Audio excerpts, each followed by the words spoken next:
أولم نعمركم ما يتذكر فيه من تذكر وجاءكم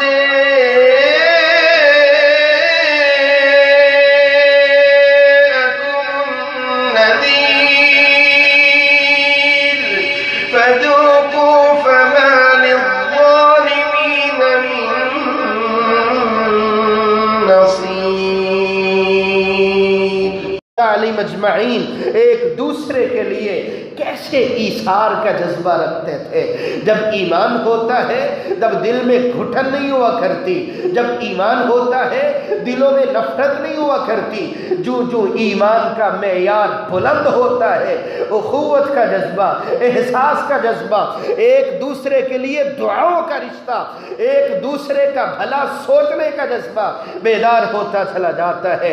آئیے دیکھیے، یہ صحابی رسول ہیں سہیل بن عمر رضی اللہ تعالی عنہ کو دیکھیے، دور صدیق کی بات ہے اور میدان بھی یرموک کا میدان ہے اور مد مقابل 60,000 عیسائیوں کا لشکر ہے۔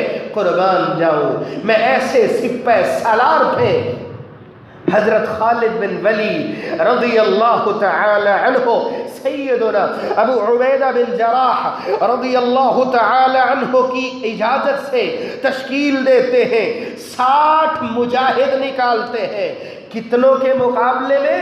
60,000 مقابل عیسائیوں کے مقابلے میں، کہ ایک مجاہد 1,000 دشمن کے مقابلے میں آئے گا۔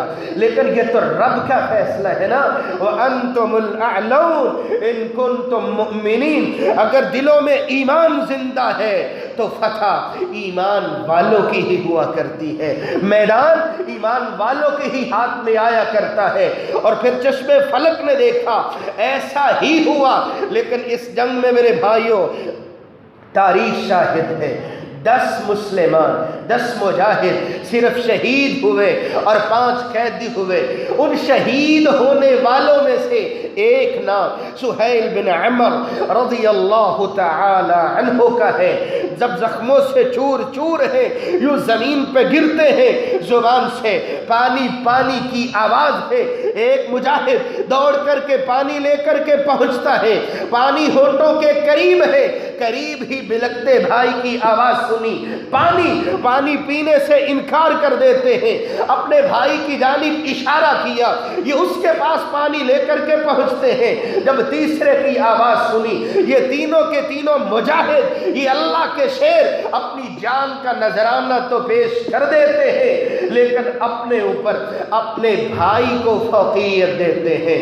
جب جان حلق پہ پہنچی ہو، جب جان کے لالے پڑے ہوئے ہو، پھر بھی یہ ایثار، یہ جذبہ، یہ اخوت میرے بھائیوں، یہ کس نے سکھلائی تھی؟ محمد رسول اللہ صلی اللہ علیہ وآلہ وسلم نے سکھلائی تھی۔ ایمان ایسا ہونا چاہیے، جب ایمان ایسا ہوا کرتا ہے پھر ایثار بھی اس معیار کا ہوا کرتے۔